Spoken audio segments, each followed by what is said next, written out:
Benvenuti e benvenute, io sono Letizia Cinganotto, ricercatrice Indire e vi do il benvenuto a questo webinar che si colloca nell'ambito di un'iniziativa congiunta promossa dall'Istituto Tosi di Bustorsizio, capofila delle Olimpiadi Nazionali del Debate, insieme alla rete WeDebate, insieme ovviamente Indire che è rappresentato da me, ho l'onore appunto il privilegio di rappresentare l'Indire nel Comitato Scientifico Nazionale delle Olimpiadi e la collaborazione ovviamente anche con la Società Nazionale di Debate Italia che oggi è rappresentata, abbiamo anche appunto l'onore di avere con noi Manuele di Conti e ancora Pearson che ci accompagna in questa avventura che è caratterizzata appunto da una serie di webinar che abbiamo pensato di diciamo dedicare proprio al debate in English. Let's Debate in English infatti è il titolo della serie di questi webinar e nello specifico quello di oggi è Focus on Argumentation, proprio perché per quest'anno, questa prima edizione delle Olimpiadi Nazionali vedrà anche un torneo in lingua inglese, quindi data la novità di questa iniziativa e l'importanza del debate appunto per lo sviluppo delle competenze comunicative in lingua inglese, in lingua straniera in generale, in lingua inglese, abbiamo pensato proprio di accompagnare i docenti che per questo primo anno, questa prima edizione, hanno deciso di iscrivere appunto i loro ragazzi alle Olimpiadi Nazionali del Debate in lingua inglese attraverso proprio una serie di diciamo così pillole formative e anche divulgative rispetto alla diciamo alle potenzialità del debate in lingua inglese e con delle specifiche anche diciamo informazioni anche tecniche che già nel corso dell'altro webinar abbiamo appunto dato e che anche in questa occasione appunto daremo cercando anche di rispondere appunto a dei dubbi, a delle domande anche tecniche, insomma un po' tutto ciò che ha a che fare proprio con l'aspetto anche organizzativo delle Olimpiadi e ovviamente però questi webinar sono diciamo vedono l'ombrello di Indire e a questo proposito porto i saluti anche ovviamente della mia dirigente di ricerca, la dottoressa Elisabetta Mughini, delle colleghe che lavorano con me al debate, Elena Mossa e Silvia Panzavolta e tutta la presidenza appunto dell'Indire e quindi essendo un webinar ovviamente Indire è assolutamente gratuito, aperto a tutti e quindi non solo ai docenti che quest'anno diciamo affronteranno con i loro ragazzi il debate in lingua inglese nelle Olimpiadi, ma ovviamente aperto a tutti con l'auspicio che ovviamente si possa diffondere sempre di più il debate in inglese e magari chissà l'anno prossimo possiamo avere anche una maggiore partecipazione. Come vedete con me ho l'onore di avere diciamo così il pilastro, il pillar delle Olimpiadi Nazionali del Debate, la professoressa Colombo che ringrazio per questa iniziativa congiunta, oltre a farle complimenti per tutto, diciamo così, l'aspetto organizzativo e scientifico che porta avanti sin dalle origini, insomma dal 2017 era la prima edizione delle Olimpiadi e quindi do la parola a lei. A te Giovanna, grazie. Sì, è bello vedere che stanno crescendo i partecipanti, diventano numerosi, come tu sai la prima esperienza mi ha avuto un'adesione incredibile. Che non ci aspettavamo. Gli aspetti tecnici li lascerei perché ho un po' di cose Sì, sicuramente alla fine, certo. Perché io lascerei subito la parola a Daan, così adesso tu lo presenti, per non tenerlo che noi parliamo in italiano e lui non ci riesce a seguire. Poi dopo ci risentiamo più tardi. Okay, bene, bene.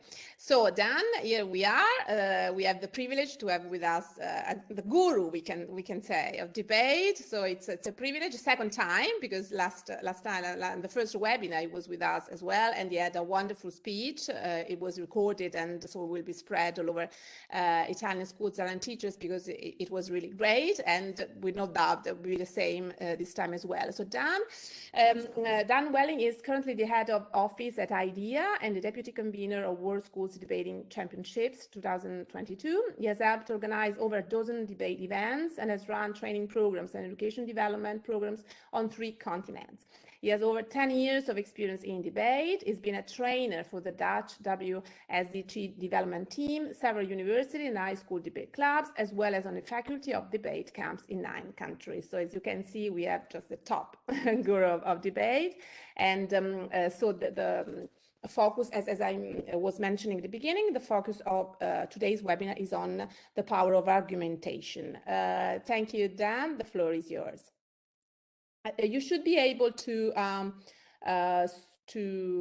just a second, maybe now you should be able to share your screen.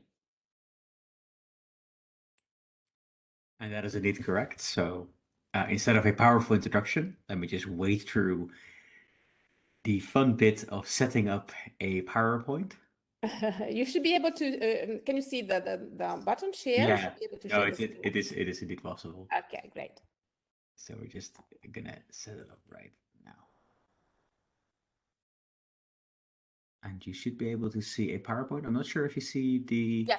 Yes. Yeah, okay. I was thinking if you're seeing it nicely, but it's not in the presentation mode yet, but just put it on the... Yes. Yeah, here we go. Perfect. Okay, great. Okay. Yeah, thank you very much. And indeed, arguments are incredibly powerful, as you aptly titled the session, because what I think arguments can do is they can convince and sway us of something. And I think that's very hard to think about nowadays, because nowadays we are very often thinking about our life being lived in filter bubbles. There's increasing evidence coming from political science that people very often just try to convince themselves of the facts and then nothing changes. But at the same time, what we're seeing is that the most interesting moments aren't when we're trying to use arguments to convince ourselves, but when we see sweeping changes. And if you just look at the world of politics over the last 3 years, I think we're seeing great amount of changes through repeated arguments. If you think at economic policy, just think about the fact that Italy, at the start of the COVID crisis, announced the Corona bonds, something that was unheard of 10 years ago. But the compelling new evidence that came out of the financial crisis of 2008 and 2012 convinced policymakers that something different needed to happen. Or just think about 2-3 weeks ago, when it was unheard of for a country like Germany to supply foreign nations with their troops. But on the face of new evidence, they changed their idea. And not just new evidence, but also the logic that was underpinning that evidence made them believe that it was important to do so. Because you could, of course, read that evidence that happened in the last 3 weeks in a different way.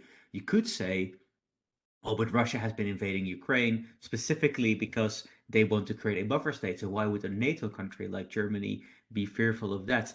But there has to be an underlying piece of logic that made Germany sway its mind. So what you're seeing there is that the building blocks of argumentation, where it's more than just simply assertion, but that we are using things like evidence, things like claims, can really change the world. And what I'm going to do for you in this lecture is show to you exactly how you can both build up arguments and teach other people how to build up arguments, as well as how to tear those arguments down. So indeed, the formula and the way in which I was taught debating is to imagine that you have the Tower of Pisa, that you one side building up that tower, but the tower is always a little bit wobbly at its core, and the other side has the opportunity to try and drag the tower down. That's what we're going to talk about today. Roughly speaking, it will take the form of a lecture, after which I am very happy to answer questions, just like I did in the last session that I was with many of you, I imagine. So let's first start then with the question, what is an argument?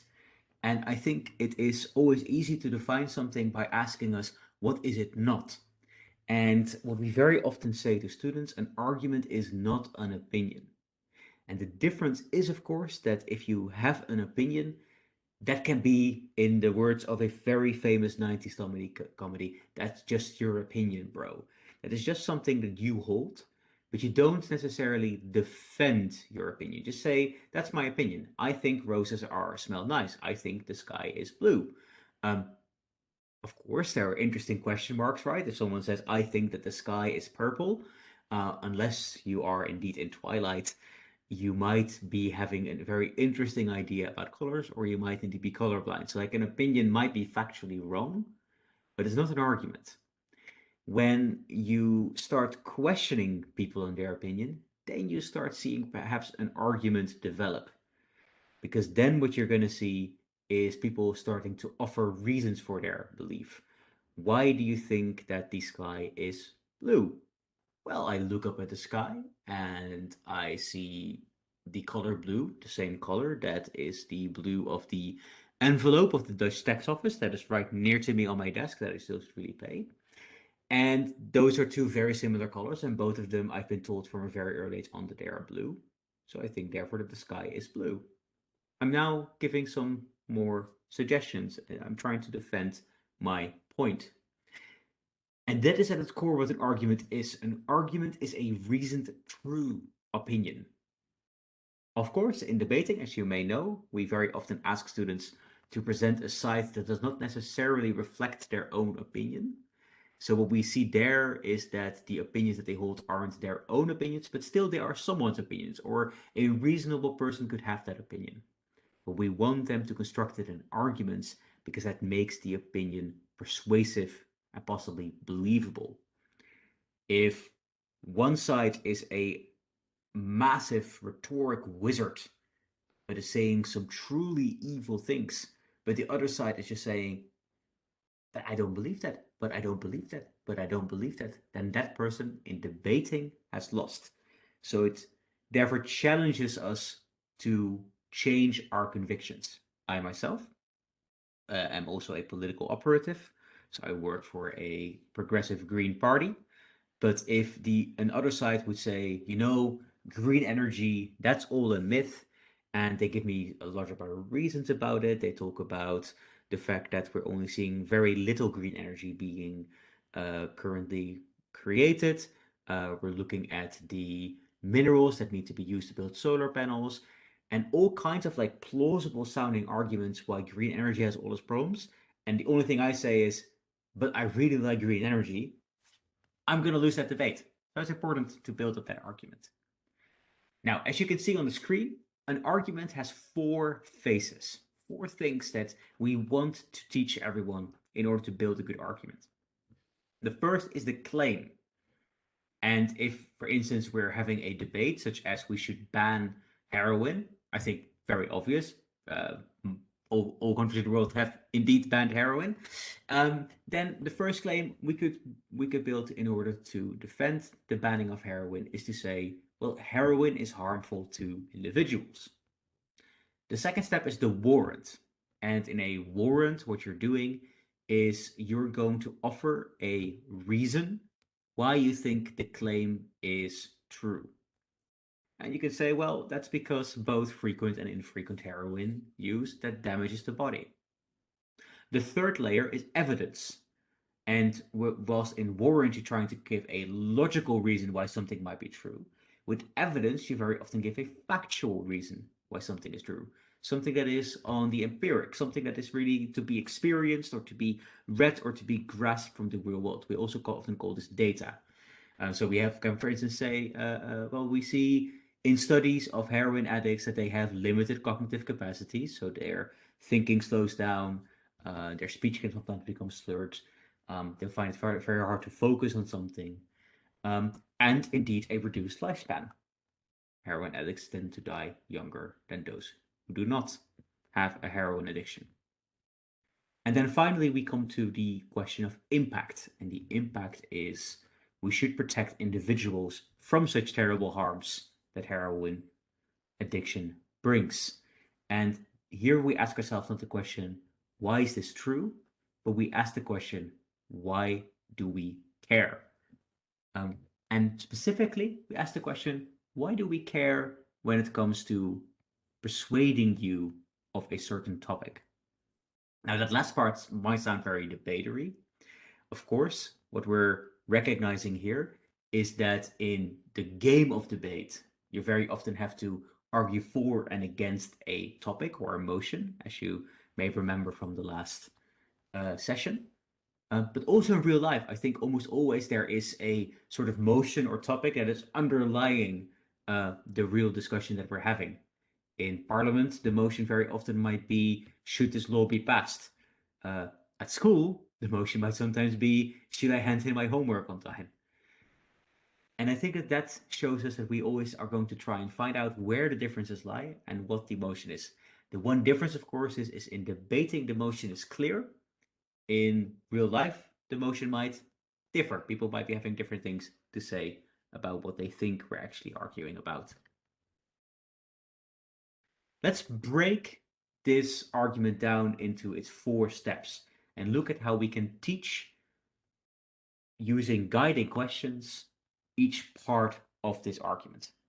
So to start with, of course, is let's find the claims, the central thesis that you want to bring. So to remember, a claim such as heroin is harmful to individuals, that is very often described as the main idea that you want to have and that you want to present to your audience, that you want to convince them of. And that's then also the way in which we can ask you to break it down and get to your claims. Now, the difficulty with asking you what is your central question is that the central question is often very simple.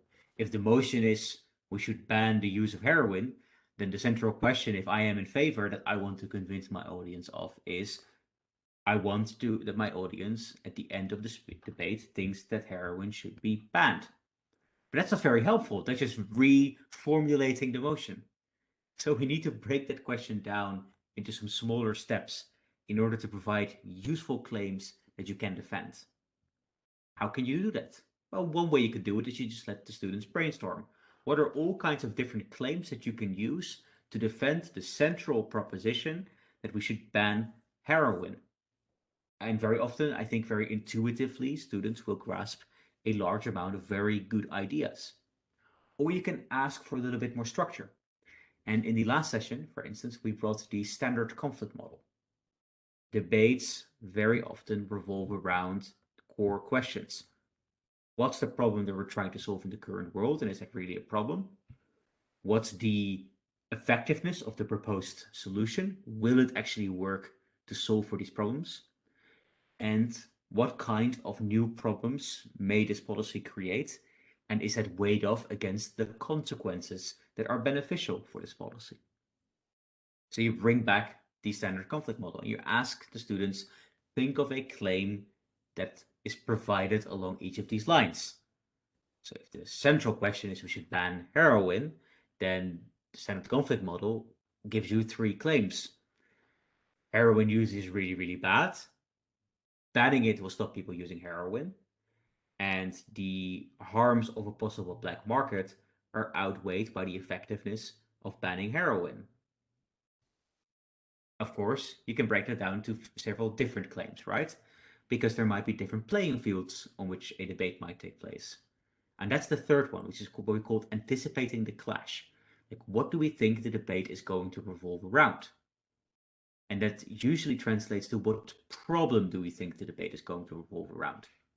For instance, is it going to be a debate where the central question is heroin use harmful? Because if that is the case, then a lot of the claims you're going to make are revolving around those lines. I need to prove that heroin is harmful, because if the other side disproves that heroin is harmful, they will win. But it might also be that the other side is going to agree with you that heroin use is very harmful. But what they will disagree with you is the idea that heroin bans have worked. What they'll say is, for instance, that what we're seeing right now is a tremendously costly war on terror. That we're seeing a lot of costs being created by trying to ban heroin. That we're seeing people being imprisoned for either using or dealing heroin. And that is creating a lot of societal cost as well. And that we're still seeing a large amount of people using heroin, even though it's been banned, showcasing it hasn't been effective in protecting people from all of those health harms. All kinds of different questions. And in anticipating the clash, you can come up with, therefore, different claims you're willing to defend. This last one, of course, is the most difficult because it allows you to have only a sort of intuitive grasp of where you're thinking, where is this debate going? So I can do that because I took the liberty of preparing this debate for you to use it as an example during this lecture. But a student might not always have that same kind of feeling towards it. The guiding question you can use in order to provide students with the way to come to the claims that are more relevant here is by asking them critically, So what would you say if you were on the other side? Okay, and if you would say that, then what would your response be now? And this is the beauty, by the way, of I think of argumentation and teaching argumentation, is it sort of forces you to take two positions at the same time. Both the position that you yourself are arguing for, but also stepping into the shoes of the other side and thinking, what do they believe? And do they earnestly believe that? And you have to believe that they earnestly believe that, because they might be very good at it. And then, of course, you might lose the debate, and kids don't want to lose debates. So that's just as a sidetrack, but it's one of the reasons why I really like using debate as a method of instruction, because it really, really encourages you to think about the two sides at the same time.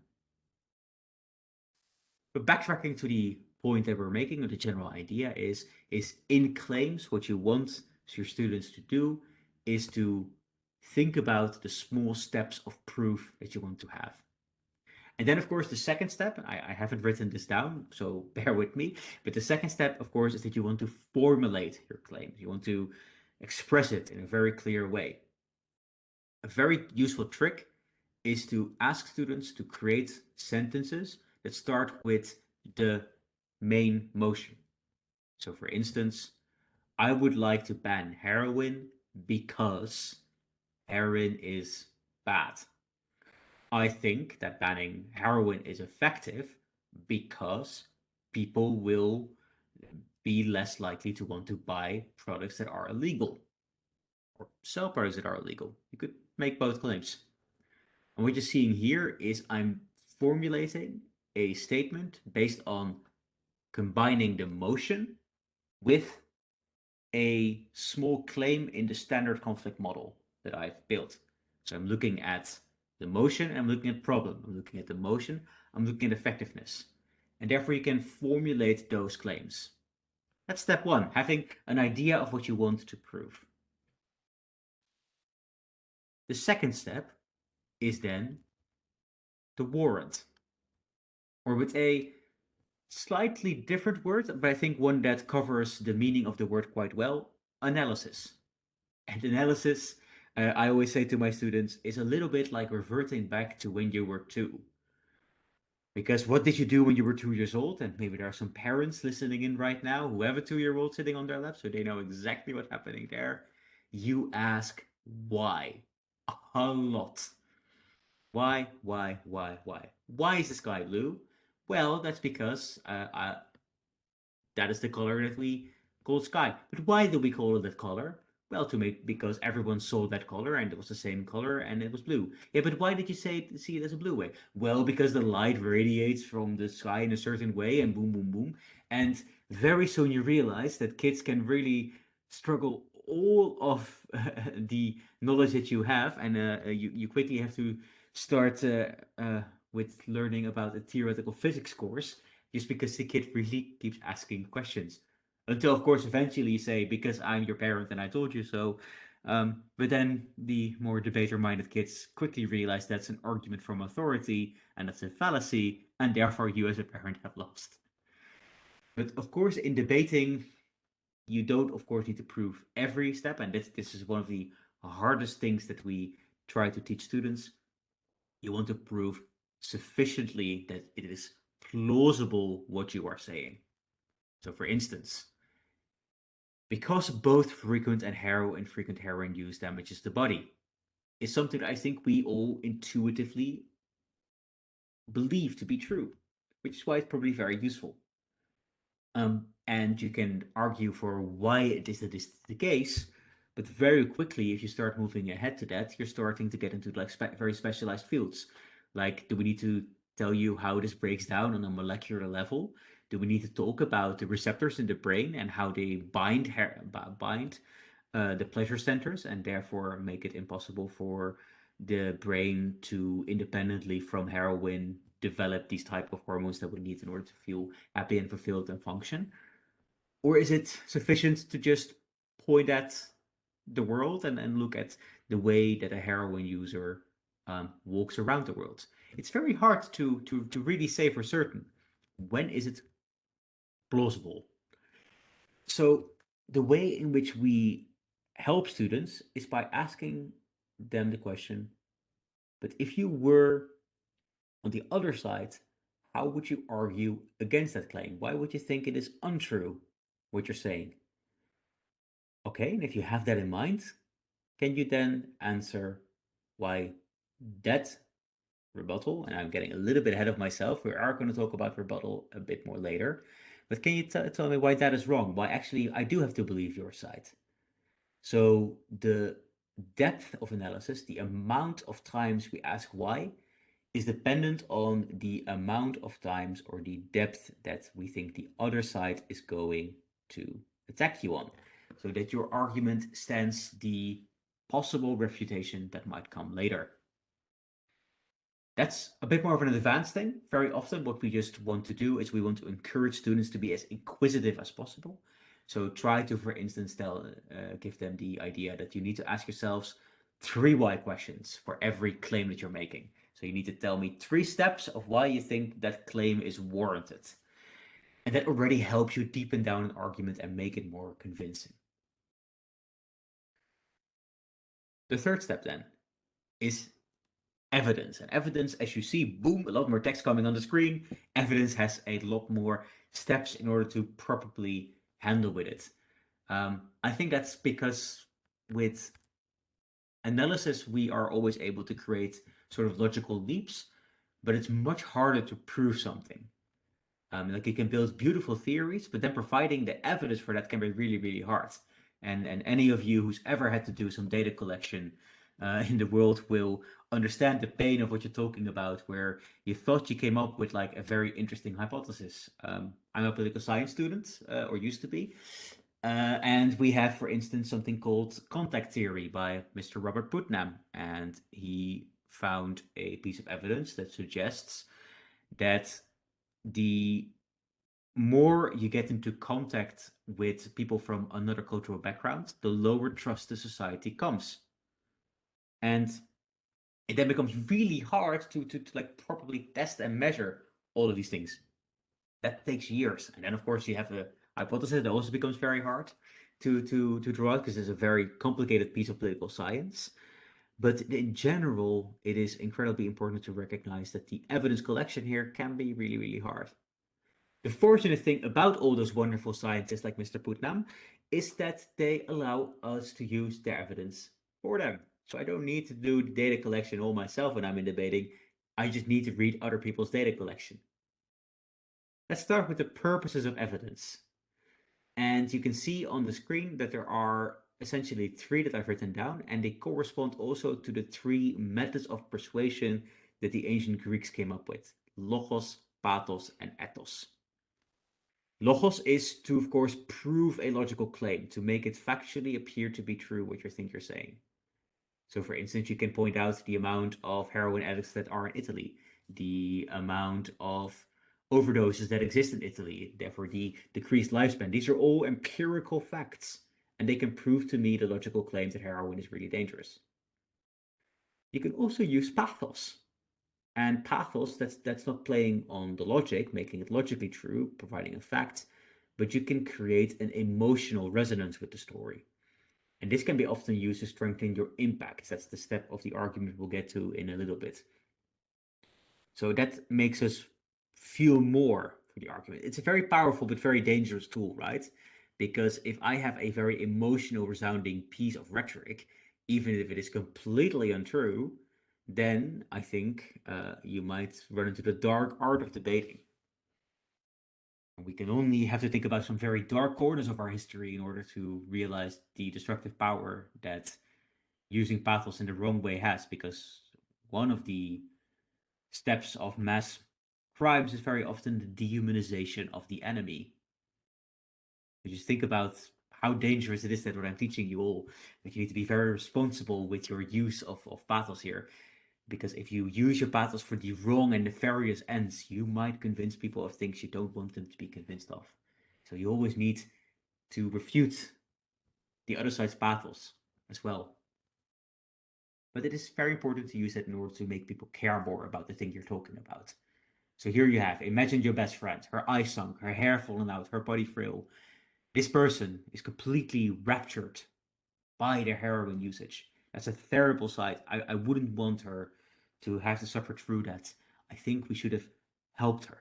And one way to help her is to make sure she never would have gotten access or never continues to have access to the terrible thing that makes her look like the shell of the former human that she was. None of this is like a logical argument, right? None of this proves a claim on a logical level. It doesn't prove to me that heroin is harmful. A little bit, of course, because it gives us some observations that we might be led to infer. It definitely doesn't prove us that the ban is going to be effective, but it is going to make you more sympathetic to my claim. And the third one then is the ethos, to strengthen your position to speak. You can say, for instance, that you've worked with heroin addicts for over 5 years. Now, I found out the power of ethos, which is a power we don't often talk about in debate coaching, but it's very interesting. One moment when I was debating about stopping the harmful effect of drug use, and I made a claim coming from the Netherlands saying, well, I'm not seeing a lot of drug use leading to these type of terrible economic consequences, that people are impoverished, for instance. We have very good treatment centers, and that seems to work. And the woman I was debating against jumped up very angrily and said, I am a trained nurse. I work in Glasgow on the East End, where we're seeing it destroy families. Don't try to tell me that there is no economic harm, Mr. Dutch guy. In Glasgow, I see the daily reality day and day, time and time again, because I've been working there for years. Yeah, how can you argue against that lived experience? I'm telling you ethos, although I think it doesn't very often come back in debating, certainly not in high school debating, because students often have very clumsy ethoses to speak with at best. But it might still be a very powerful way in which you can convince people. And it is sort of a corollary very often to Pathos. It also can strengthen your impact, but not necessarily because you bring an emotional story about something that you might believe to be objectively true, but because you have the ethos to see something that is personally true. So again, it's a possible dark art, but also a possible very powerful art. How do you find this evidence? Well, of course, you have both research and storytelling you can use. Research, of course, is reading the newspapers, reading the academic journals.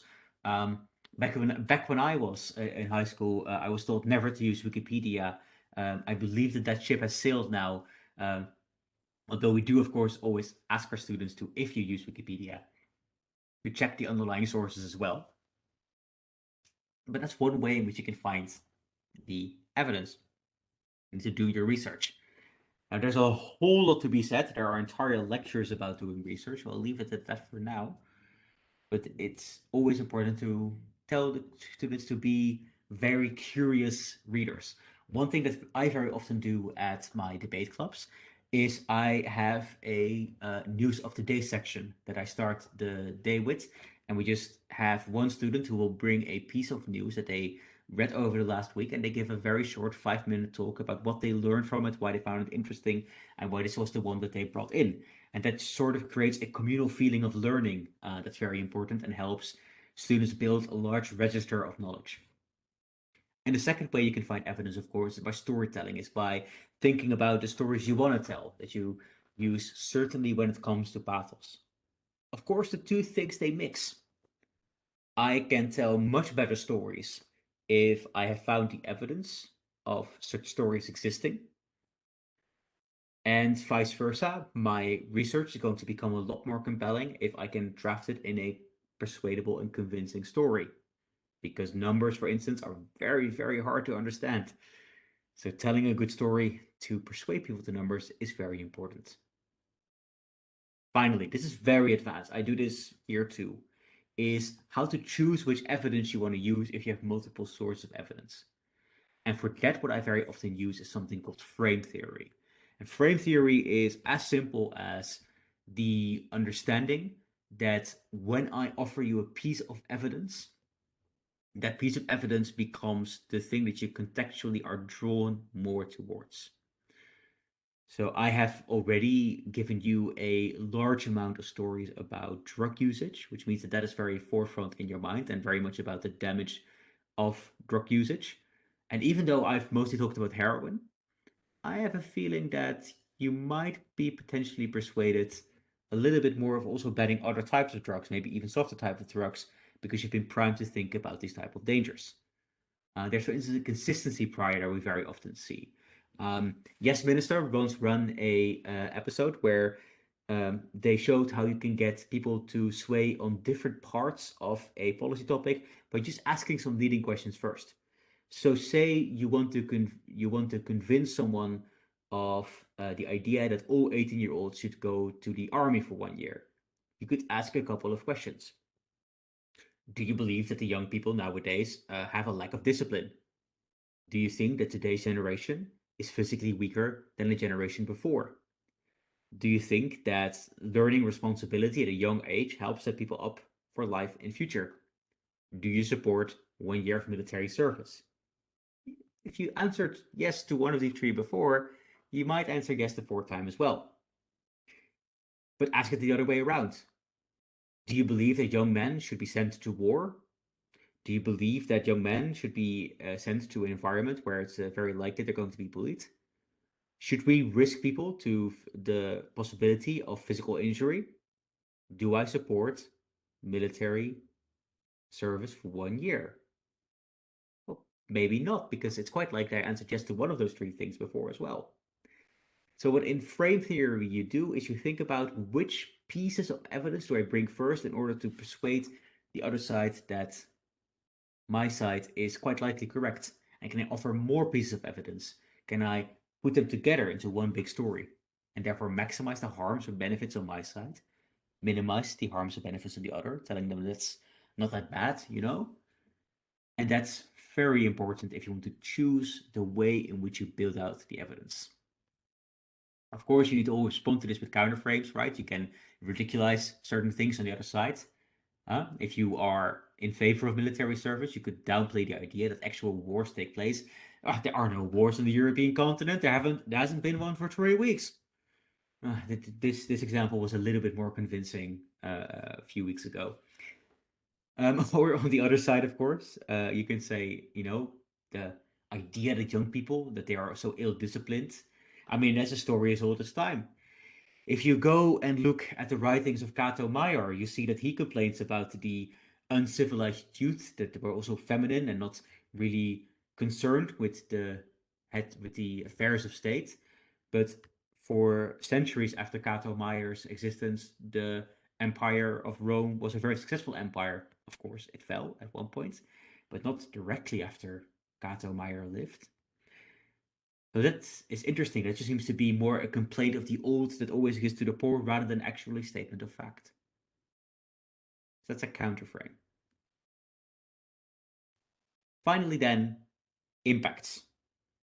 Important here is that this asks ourselves the question, why do we care?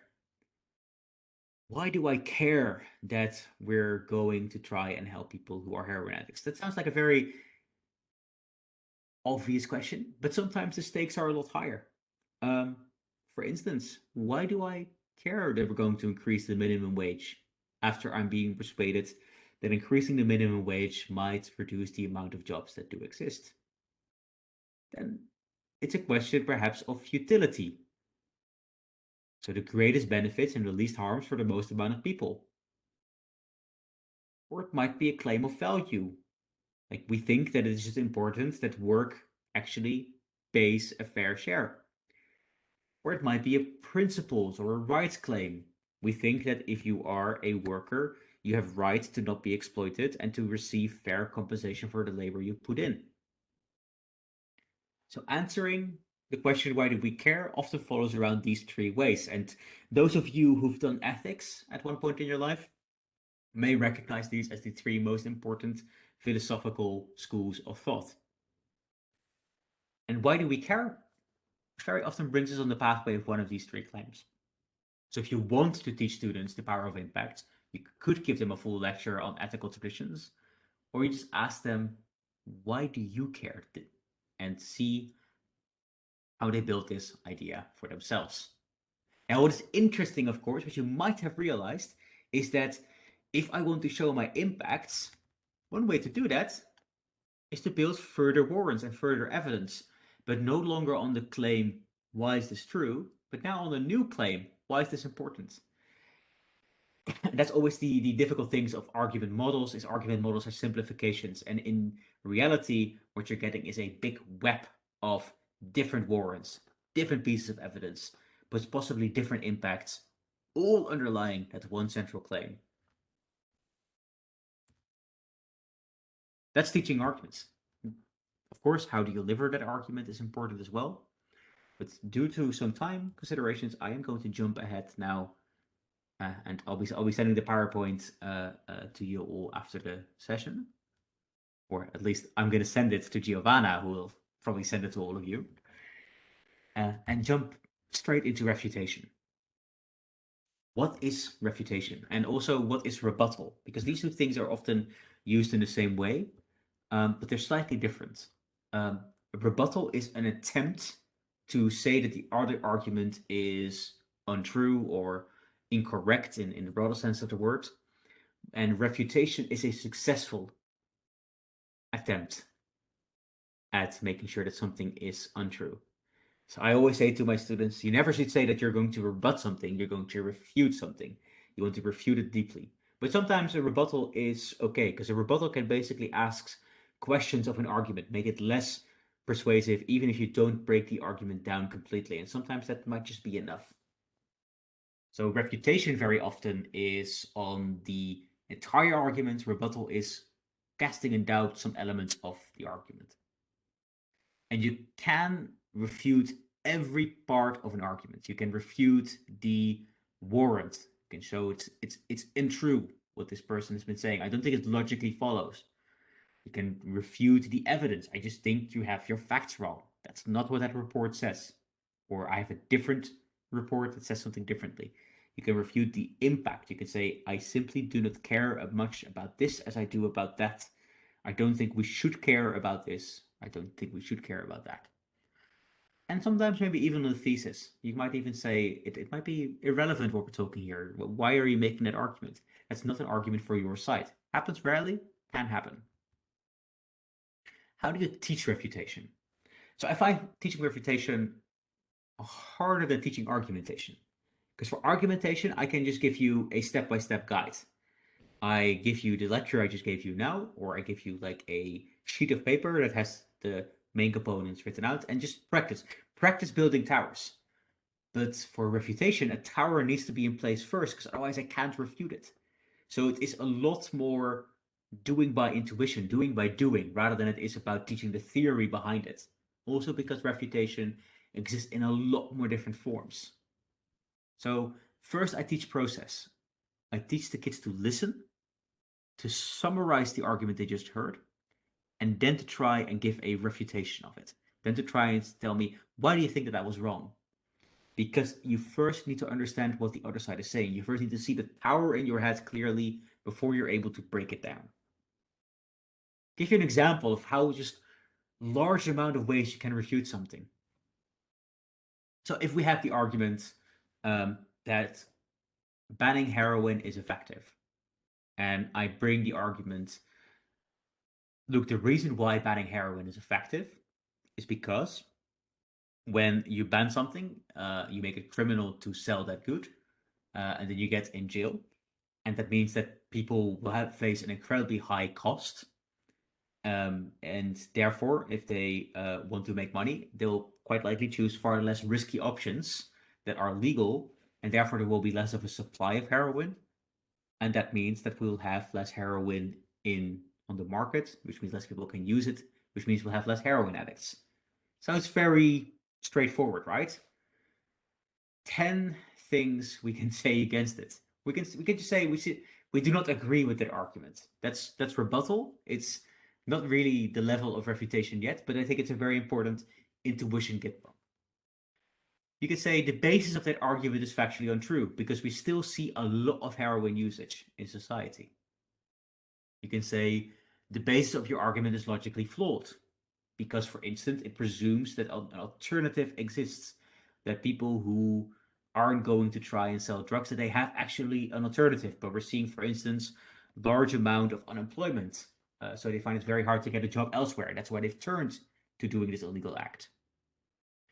You can say in a bit of a different way, your argument does not work in reality. Like, I think logically you might be correct here, but we have tried this, we've seen it play out, and it doesn't work like that. You can say that argument is insignificant, or there are more important arguments. You can say, for instance, it might be true that it is effective, but I don't care about the efficacy of the ban. I just think that people should be free to use drugs because it is their own bodily rights to do what they want to please. Because even if you harm your body, in the end, I think you get some happiness out of it. And I think that's far more important. You can say that an argument is irrelevant, not necessarily because there is something else that is more important, but basically saying that this is not the question that I think the debate is going to be won on. You can say, as long as you haven't proven to me that we actually have a need to ban heroin, because I think heroin isn't that dangerous, then I don't care whether it works to ban it or not. On the alternative, you can say that argument does not mean that your case is proven. Okay, sure. So you've proven to me that banning heroin works, but you haven't shown me a need why you need to prove why we want to ban it. You could say, for instance, that an argument contradicts one of your other arguments. For instance, if you say in an other argument, heroin is so addictive that people will always try to get heroin, then you can say, aha.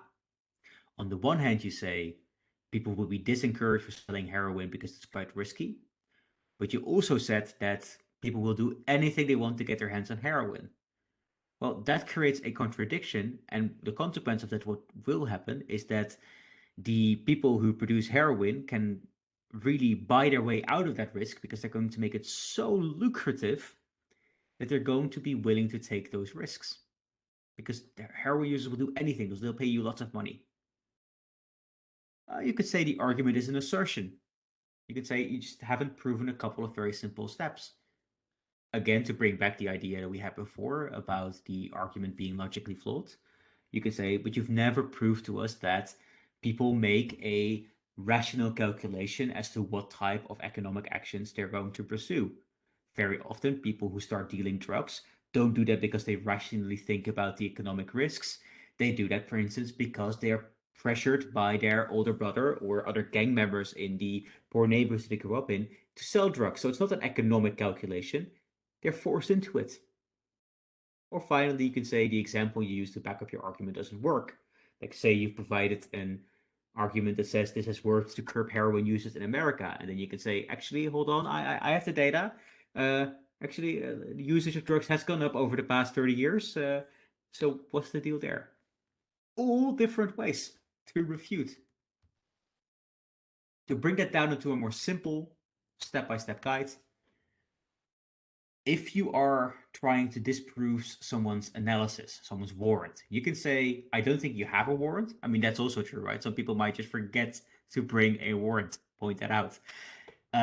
You can say it's untrue. You can say it doesn't prove the claim. Against evidence, again, you can say there was no evidence. You could not provide us with a single piece of evidence. You can say that the evidence was untrue, or that the evidence just doesn't prove your claim, that there's a logical flaw with the evidence. Like, sure, I might care about that poor friend of yours, but as you haven't proven that this ban will be effective, there's no way that I can say that it will work for you. And again, for the impact, you can say, you did not provide me with an impact. You didn't provide me with a reason why I should care. I think it is untrue what you're saying. And the final one's slightly different. It doesn't prove claim, but it's less important. I care more about something else. So for instance, in the minimum wage debate, the very clear trade-off very often is between the question, are there going to be more jobs, or are the jobs going to be better paid?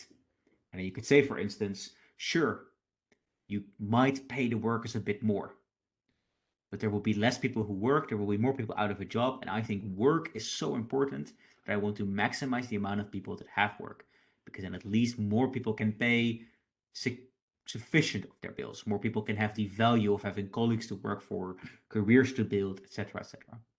I think it's less important. And I think I'm going to run out of time, so I'm not going to go further deeper into a layer, but I'm very happy to jump into that if people want to. As always, and I think I've mentioned this as well last time as well.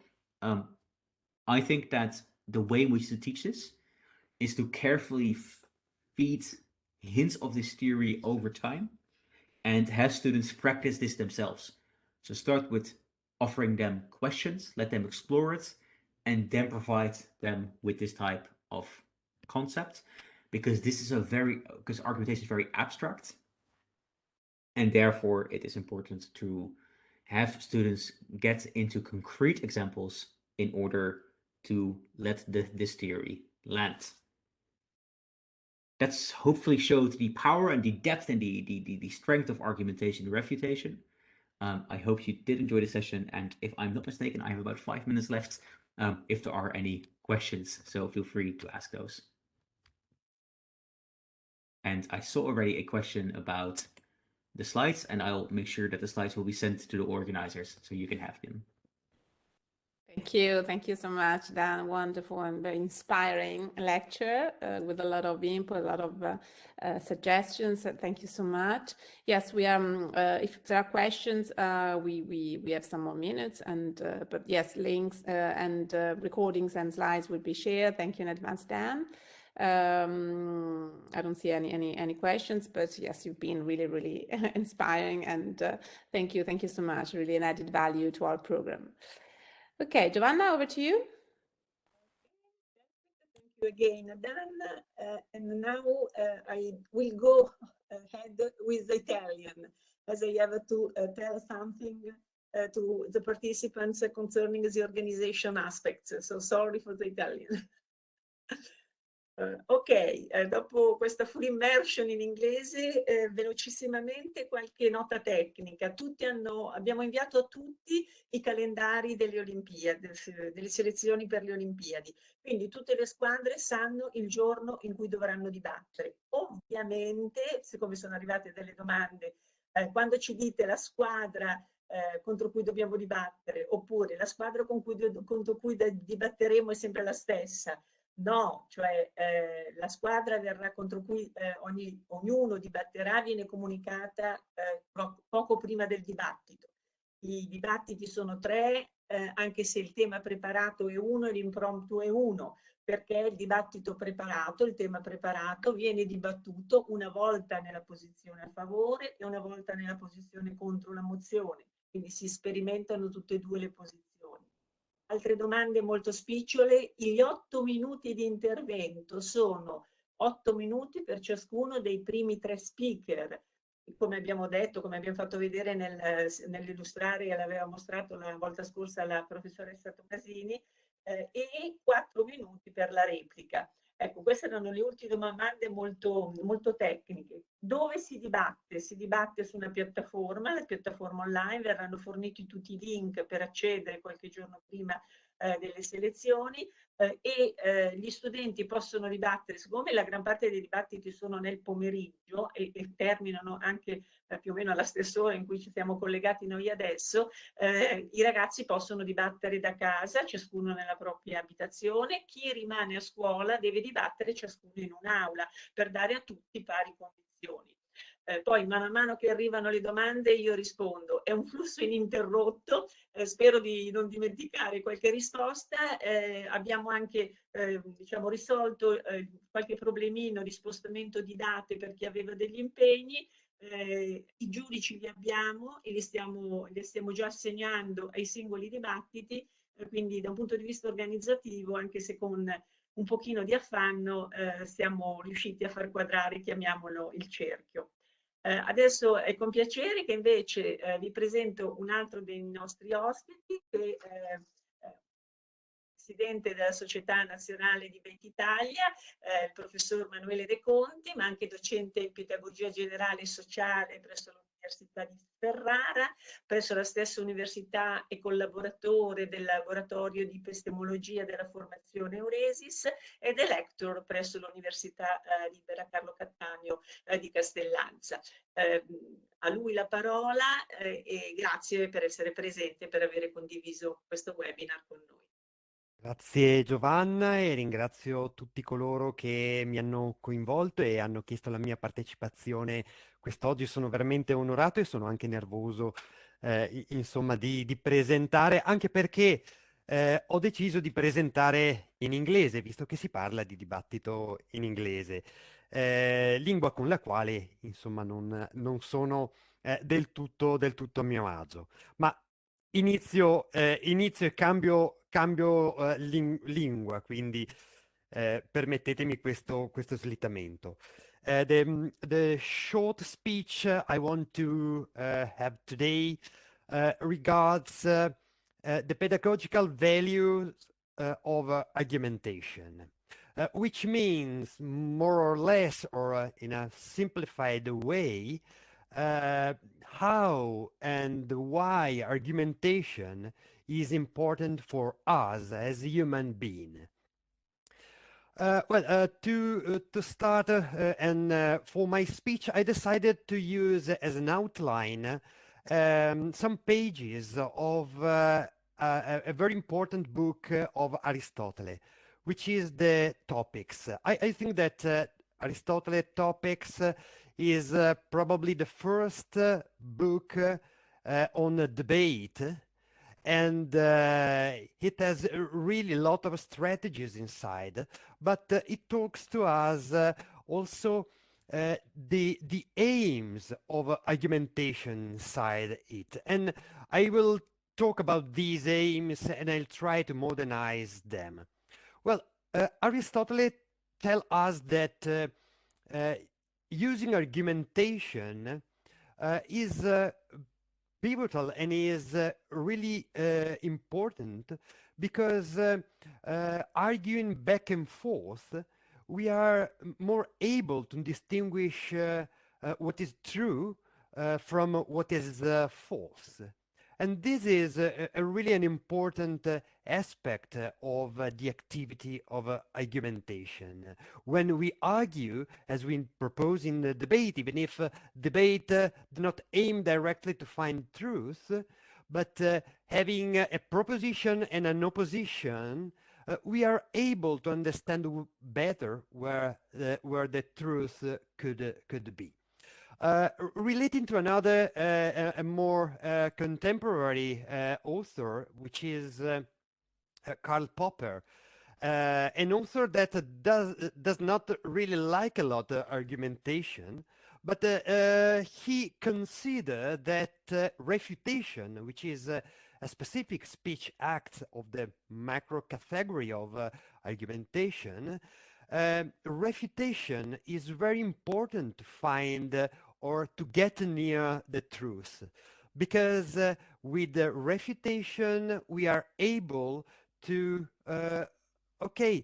test our hypothesis and then also to get near the truth, reducing on showing that generalizations can be reduced or relativized. So argumentation is very important to knowledge, if not truth. And the thing I want to stress here, however, is another point. And the point is made by Plato. We have to go back to Plato, that tells us that when we discuss, when we argue with the other people for the sake of finding the truth, well, this can happen only in an environment where friendship occurs. So this is a really important aspect, because when we argue for the sake of debating or finding truth, we are in a friendship environment, and often arguing with the aim of finding the truth can make friendship to emerge. And this is really an important aspect of this activity that sometimes is forgot. Another aspect that Aristotle told us in Topics is that using this method, using dialectics or argumentation, can help us to understand and discuss with others starting from their point of view, which means understanding the other position, and this brings us directly to the ability of listening. But there's something even more deeper in this. And to understand this, I want to refer to a modern theory of argumentation, which is pragma dialectic of Franz van Hemeren and Rob Grotendorst. And they say that whenever we argue, we find in a context where disagreement occurs. Well, I do not accept at all that whenever we argue, a disagreement exists, but we can say, and I can say, that often when we argue, a disagreement occurs and is existing. And this brings us to three very important points. That arguing in a disagreement context means that we are able to express our ideas, and arguing means that freedom of speech is allowed, is guaranteed, and that we are not in a non-authoritarian, and that we are in a non-authoritarian context. Moreover, when we disagree and we use argument to minimize the disagreement, or we use it to find an agreement, we are moving toward a context, an environment where peace occurs, where we aim at peace if we use argumentation as a way to solve our disagreement.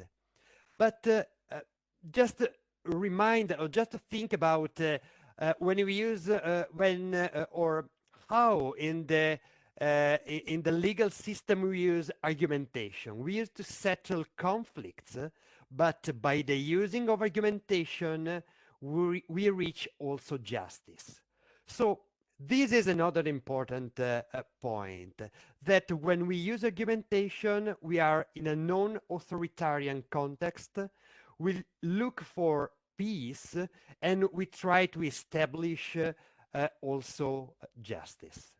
And as last point, and so I conclude, Aristotle says that, okay, my method, argumentation, dialectics, is also important for exercise, to be able to debate. Okay, this brings us on a point of the practice, on the level of skills, which are really important. We all in schools teach or learn skills because they are useful for our relationships. They are useful for our readiness to the workplace. But when we talk about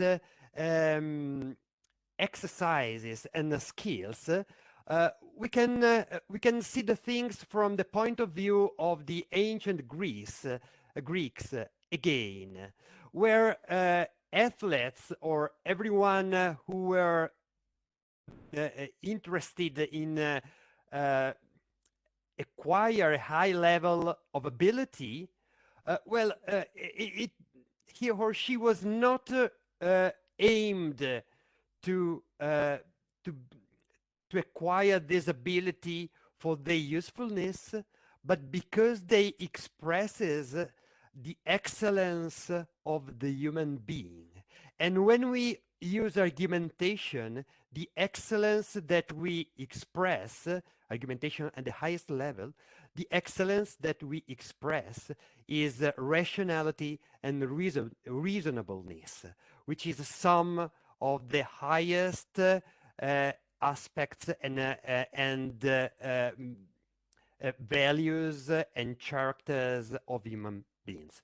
So I want just to conclude that therefore argumentation is pivotal for epistemic, social, and personal aims, but not in an egoistic or selfish way, but in a way related to the noble part of the human being, that noble part that with education we try to promote again and again.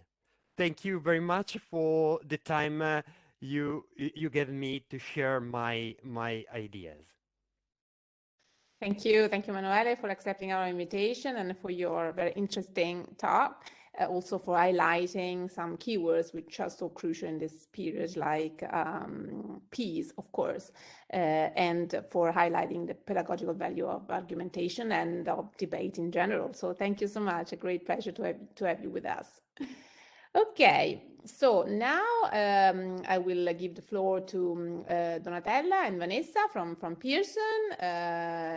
Non so se vuoi, Giovanna, approfittare per qualche altra, non so se ci sono domande, magari anche non ho visto la chat, mi sembra di no, anche per Manuele se c'è qualche domanda, penso che possiamo approfittare, Manuele, anche in italiano di te, della tua preziosa presenza, se c'è qualche domanda in italiano, in inglese, insomma, certamente. anche in italiano. Scrivete pure in chat e anche dopo possiamo riprendere sia le domande che magari qualche altra informazione tecnica. Giovanna, se sei d'accordo, lo facciamo alla fine. Sì, poi mi sembra se non ci sono domande non ne diamo di altre informazioni, tanto ci vediamo di nuovo e abbiamo anche gli email, così lasciamo la parola agli ospiti. Bene, ok. So Donatella and Vanessa from Pearson, yes, with us in this adventure, talking about the power of language for argumentation. And when we talk about argumentation and we talk about debate, it's important to highlight the fact that we have this sort of switch from BICS, basic interpersonal communication skills, to CALP, cognitive academic language proficiency, according to Cummins' definition. So when we talk about language or argumentation, of course, we are talking about CALP, about proficiency in English. That is not about talking about general English, about daily life, but about specific topics, which is the claim of the debate. So Donna and Vanessa, thank you for being here with us and in this to stay with us, I mean to sponsor this adventure on ELT for debate, and the floor is yours.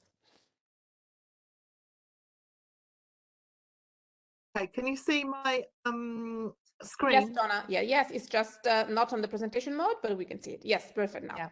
Okay, right. So hello everybody, and lovely to see you all. Afternoon. And, I just thought, can you all, if you can write in the chat, can you look at the calendar, and just as a way of getting us all sort of warmed up for debating mindfully, if there's just one day of the week here that sort of stands out for you. Vanessa, are you able to check the chat? And Yeah. anyone? No, I can't Letizia, see.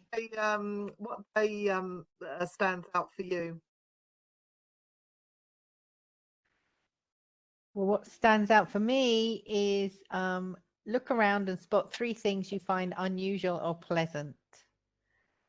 Okay. Finding a feeling tone. Letizia, have you got one that stands out for you?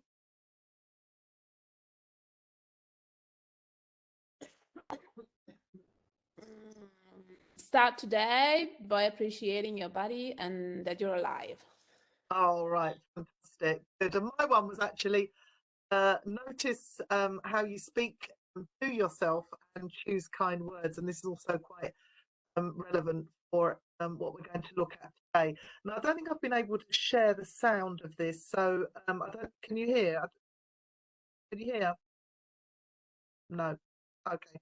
So I'll show it at the end if we've got time.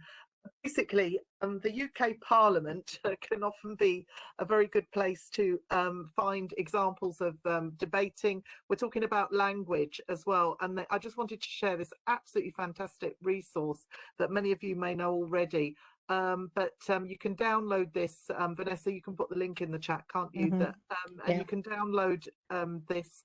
You've got loads of quick debates there, loads of formal debate steps, a planning frame, and lots and lots and lots of vocabulary in the glossary, because obviously, as Manuele said before, a lot about debate is actually confidence and it's practice, and the language of debate is so important, and you can get that by practicing as well.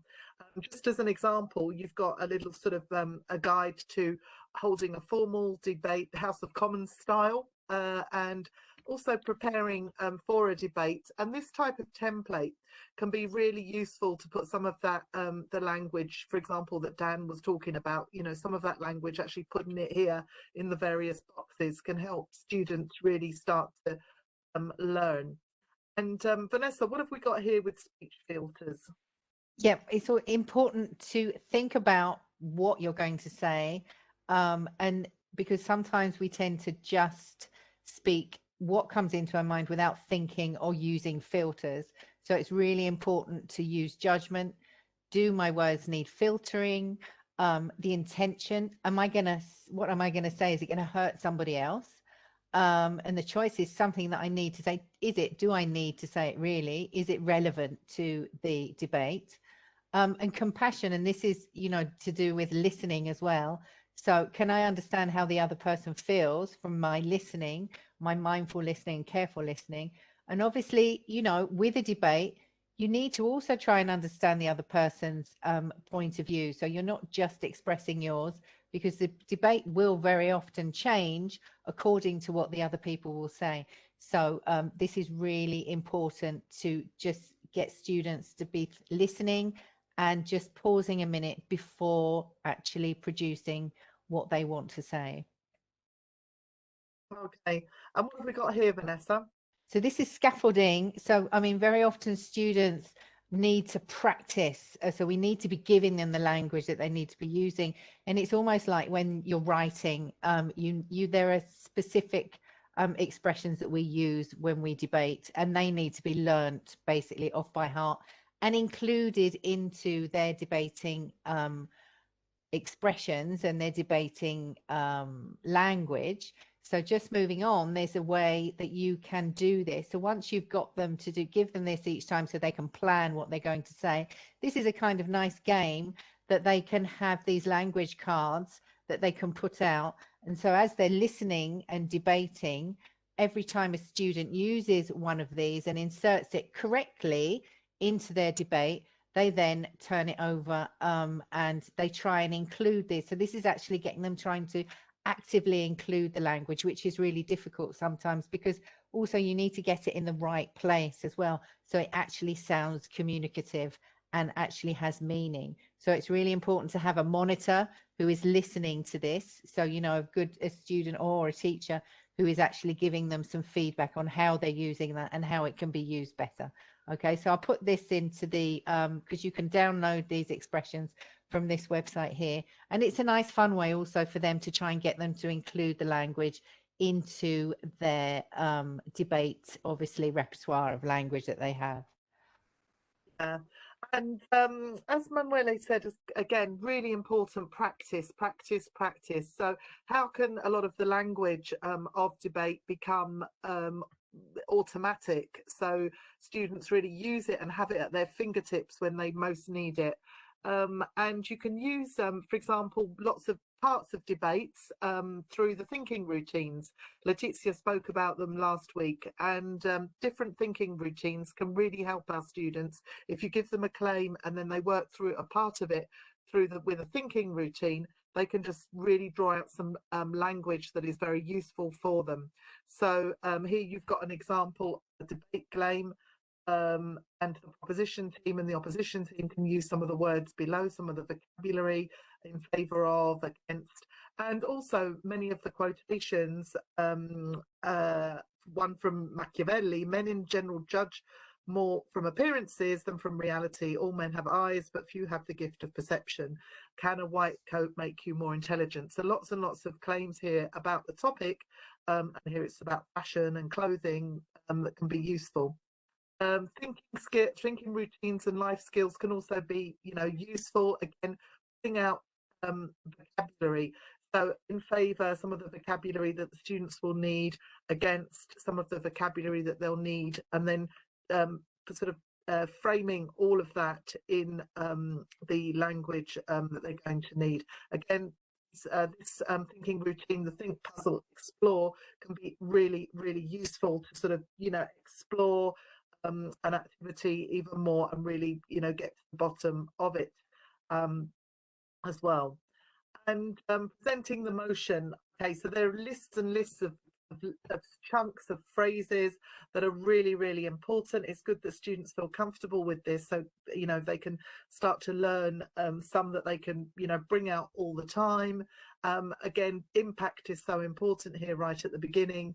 And again, a thinking routine where the concept, challenge and change. So really sort of saying what the concept is. This can really, really help here.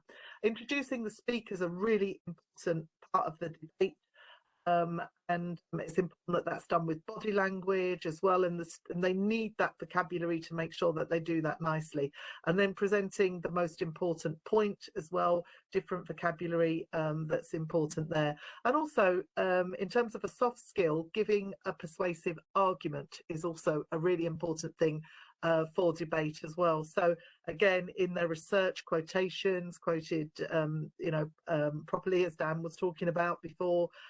Tripling as a technique can be useful, repetition, emotion, all of these things can be emotion, and we'll share these slides with you so you can use them with the students.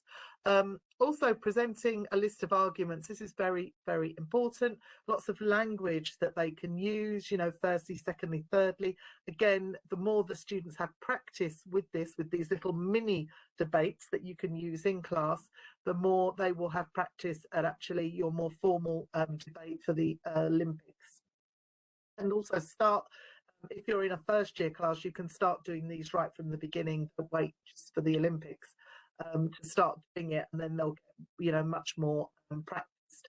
Also giving an opinion, that's an important phase. So strong opinion, less strong opinion, challenging other people's opinions. You know, there are just lots and lots of vocabulary and phrases, and it's important that the students, you know, take these and they can put them into Vanessa's planner at the beginning, or the planner from the House of Lords, the House of Commons. And debate and thinking routine as well. Again, concept, challenge, explore, concept, challenge and change. This is another really good thinking routine. Here we've got the honesty is the best policy. Debate this claim in 2 teams, for and against, and you've got the arguments there as well, and they can just pad it out with lots of vocabulary. This is really important. Expressing certainty as well. This is an important part of a debate, and also clarifying and reiterating. So lots of language as well that can help the students in those parts. And again, we can use, you know, talking about the current times, we can use the sustainable goals of the United Nations to actually start us off here. And this is particularly relevant at the moment. Can you think of any examples when artists should not be allowed to express themselves? You know, so we've got examples there. And then supporting your view with examples, very, very important. Again, lots of language and thinking routines that can help with that. And then refuting the opposition, again, extend, challenge. This is a really good thinking routine for that, and lots of examples. As I say, I'm going to just run through these and then you'll get them. And you can sort of break this up with your students. Discussing advantages and disadvantages, obviously lots and lots of practice there needed. Mind maps that can help students get their arguments together, how to sum up arguments. You know, there are lots and lots of ways that students can present this. Then a very important thinking routine that can help students is taking a different stance. So here, and they can start debating this on, you know, mini debates in class, and then doing something more formal. Again, it's all about this. Useful verbs for argumentation. If we take the Bloom's taxonomy, the different stages, there are lots and lots of different verbs that can help, and these verbs are really, really useful for students. So give these lists to your students, get them to use them. You can, you know, really, they need to sort of have these at the tip of their fingers. and these will be really, really useful when they're constructing their debate arguments as well. Now, while it's obviously, if we're going to get the students to practice their debate, feedback is really important, and we can learn by watching. So giving the students this peer support a group template while they're watching, basically you can ask the students that are watching the debate to write down sentences, you know, like a sort of script, really write down the phrases, the sentences that really work. So they need to give praise. Polish, what needs to be polished? Is there anything that, you know, worked less well? So they can write down some phrases that didn't work so well. And then questions, if there's any points of the debate that they haven't understood or anything they want clarified, they can write down those questions. So this sort of model of praise, polish and questions can be a really, really nice way of getting students to watch debates. Very quickly, resources for teachers. There is debates online. There's a Pearson blog that's got loads and loads of debates already sort of written out, and the students reading this can get some vocabulary. UN goals, absolutely loads and loads of language there. Again, the world's largest lesson, lots and lots of language here on the UN, on the website here for debate. And then we're going to send you these slides. There's a whole sort of sheet here of different vocabulary that, all those slides, it's all here on one page. And this is very, very useful for students. And then we've got a lovely article by Letizia, Cinganotto, about debate, and lots of ideas there that you can refer to. We've got Vanessa on with her oral presentations course on the RAI, and also Letizia's got a lab on the RAI. If you want to find out more about mindfulness, you can come to our Mindful Monday on in March, and you can, don't forget to take a photo, ask your Pearson representative, or we can send them to you if you let us have your email on Letizia's guide on debate and distance teaching. So thank you very much, and I hope that was all in about 10 minutes. We've kept our time, so Thank you so much. Thank you, Donna and Vanessa, and very interesting, useful tips for teachers. Yes, we're gonna share the materials and slides and the recordings, so you'll be able to have a look in depth. Ok, thank you so much. Grazie a tutti. Giovanna, non so se vuoi, mi sembra che non ci siano domande di nessun genere, appunto abbiamo ancora qualche minuto, se volete approfittare e scrivere qualche domanda in chat. E, nel frattempo vi anticipiamo che il prossimo webinar sarà il 15, so save the date, il 15 marzo, questa volta alle 15, e il focus sarà sull'oracy, e poi troverete come sempre le indicazioni sui nostri siti social e canali. Giovanna, over to you. Domande non ce ne sono, io direi che è stato un webinar molto ricco di interventi, molto piacevole, e possiamo anche lasciare i partecipanti. Sì, forse c'era, scusate, c'era una domanda che non avevo visto a proposito delle gare, se è possibile assistere. Scusa Giovanna, se vuoi rispondere tu, se è possibile assistere alle gare di per quanto riguarda l'assistere, dovete scrivere e comunicarci i nomi di chi vuole assistere, perché noi mettiamo un tetto agli ospiti. Mediamente pensiamo, abbiamo valutato che massimo durante un dibattito possono essere ammessi una decina di ospiti, quindi 5 ospiti per ogni squadra, perché il rischio che poi il dibattito venga disturbato, che ci siano problemi di entrata ed uscita durante il dibattito. Quindi chi vuole può portare degli ospiti, scrive come sempre a info di WeDebate Italia, e li autorizzeremo a condividere il link con loro. Un'altra domanda, non ho ben compreso, riguardo la gara, i debaters non possono stare nella stessa stanza? Ecco, corretto, i debater non stanno nella stessa stanza, perché chi è a casa dibatte ciascuno nella propria abitazione, e quindi chi è a scuola che pensa di fare dibattere i ragazzi da scuola, siccome non tutti possono rimanere a scuola nel tardo pomeriggio, oppure quando ci sono i dibattiti il sabato, alcune scuole sono chiuse il sabato, quindi chi dibatte da scuola deve dibattere ciascuno in un'aula, in uno spazio separato dagli altri. proprio perché o garantiamo che tutti dibattano assieme nella stessa aula, nella stessa stanza, ma non lo possiamo fare proprio per l'orario in cui ci sono i dibattiti, per le diverse diciamo, orari anche nel corso della settimana, avendo dibattiti sia sabato mattina che sabato pomeriggio, abbiamo adottato, come abbiamo fatto per le selezioni regionali, questo tipo di regola. Quindi ognuno dibatte deve essere in un'aula separata dagli altri, anche perché questo consente di dibattere senza la mascherina, perché poi dibattere con la mascherina non è bello, cioè non è piacevole. Senti, la mail, ripetiamola La correttamente. mail, la ripeto correttamente, la conoscono tutti, è info@dibateitalia.it. Perfetto. Sono Sì, tutti sì, familiari, hanno tutti familiarietà con questa. sì, siccome lo stanno chiedendo in chat, forse non le leggete, poi le domande stanno scrivendo soltanto a me, allora magari ve le rilancio. Adesso lo scrivo anche in chat, così info@. E magari per la presenza del docente chiedevano se puoi specificare, e poi come faranno a preparare il dibattito impromptu. Allora, inviamo questa. Intanto, allora, il dibattito impromptu, noi creeremo delle aule di dibattito separate, sempre virtuali, perché stiamo pensando a un torneo che è online. Quindi ci sarà un'aula di preparazione per la squadra pro, che coincide poi con l'aula di dibattito, e un'aula di preparazione per la squadra contro. Quando loro riceveranno i link, diciamo, di ogni aula, si suddividono poi queste due, chiamiamole sottoaula, avranno i link di accesso per ciascuna delle due aule. Per quanto riguarda la presenza del docente, perché c'è stato posto da alcuni presidi che è necessaria la presenza di un adulto quando hanno dei ragazzi in un'aula da soli, ovviamente la presenza di un adulto è possibile. Il controllo online della correttezza è molto demandato all'etica del debater.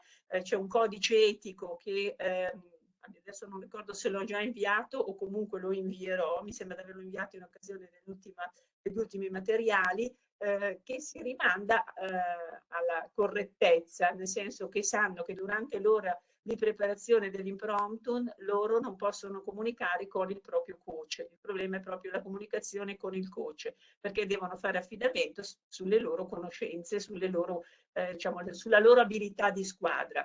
Sanno che possono durante l'impromptu utilizzare solo il vocabolario della lingua inglese o il vocabolario bilingue, e il libro dei fatti ovviamente in inglese, perché il libro dei fatti in italiano è poco utile, se no dovrebbero mettersi a tradurre dall'italiano all'inglese.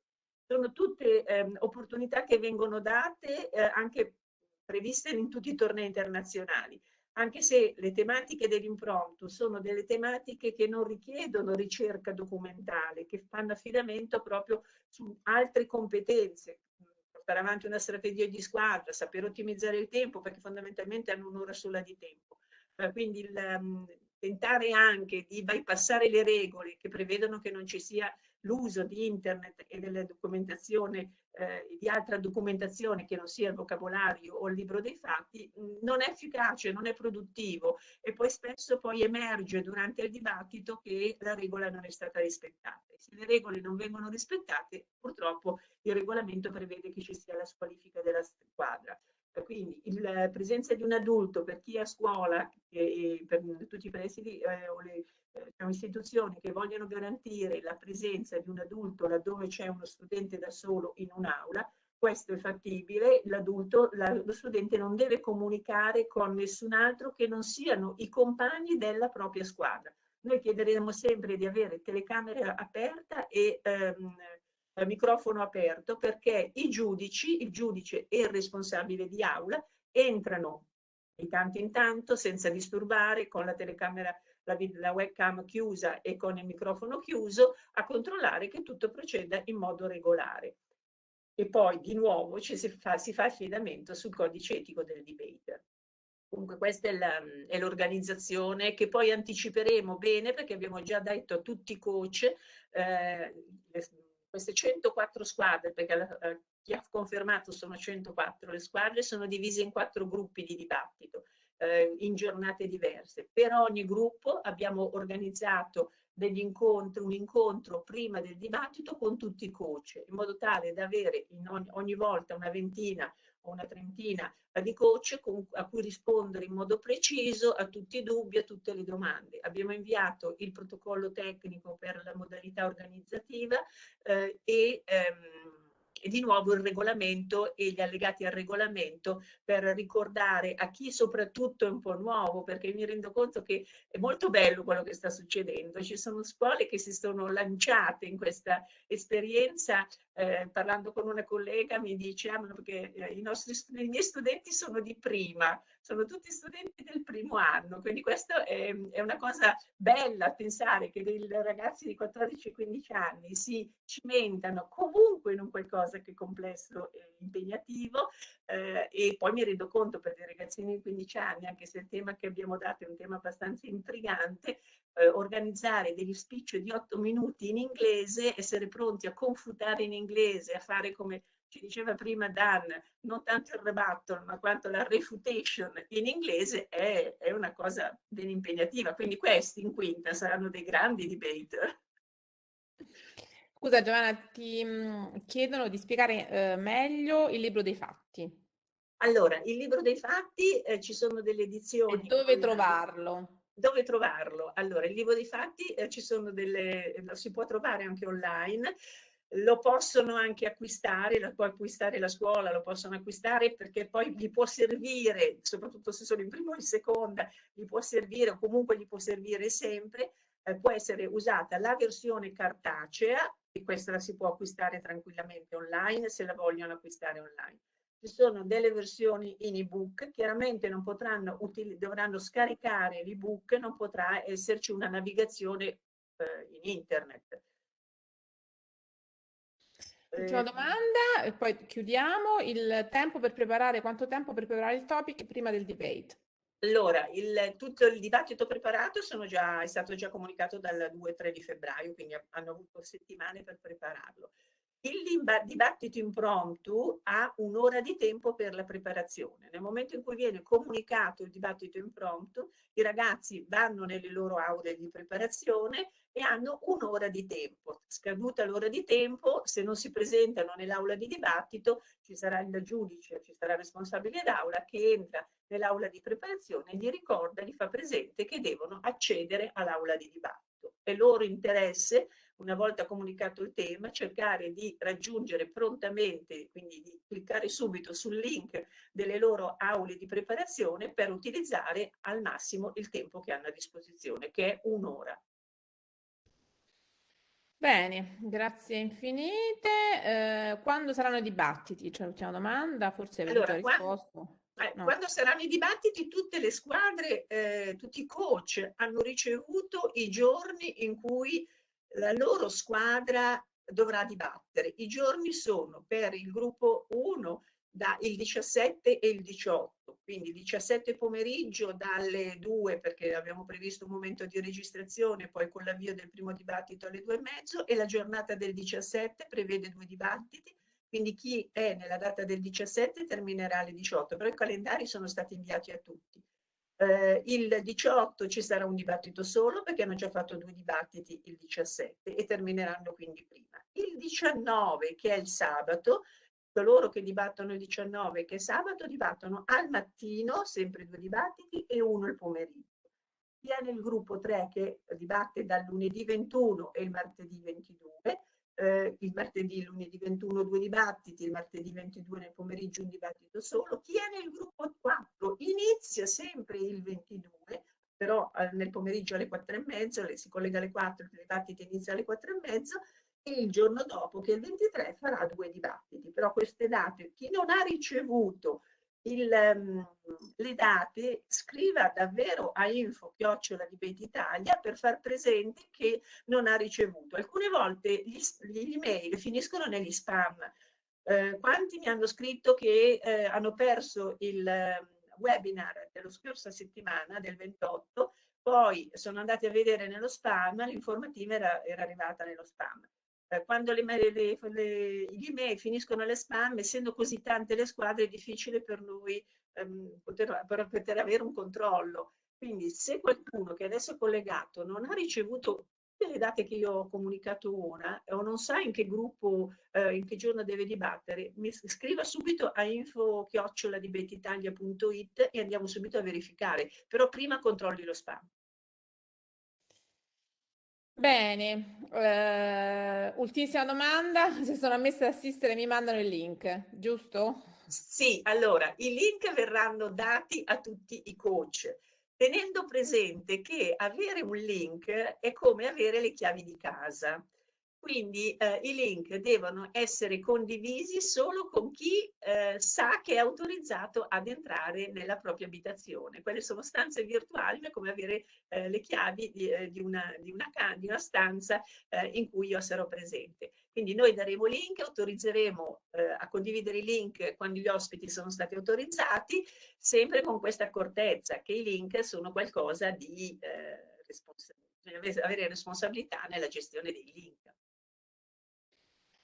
Bene, allora credo che possiamo chiudere. Sì, poi troverete tutte le informazioni, le registrazioni e i materiali attraverso i nostri canali social e sito di Indire, quindi troverete anche appunto la possibilità di iscrivervi al prossimo webinar il 15 marzo alle 15, questa volta anticipiamo, sempre sui nostri canali che poi ovviamente saranno rilanciati da Giovanna, dall'associazione Società Nazionale di Debate, dal nostro Manuele, quindi grazie a tutti per questa sinergia, dalla Pearson anche ovviamente, quindi è una bella joint venture che appunto ci sta, come dire, aiutando in questa diffusione, no, del verbo, del debate in generale, debate in English in particolare, quindi è una bella mission. Bene, allora io ringrazio tutti, ringraziamo anche la dirigente Amanda Ferrario che per impegni concomitanti non è riuscita ad essere qui con noi, ma sappiamo che abbiamo sempre la sua benedizione, quindi la ringraziamo e grazie a tutti e alla prossima, arrivederci.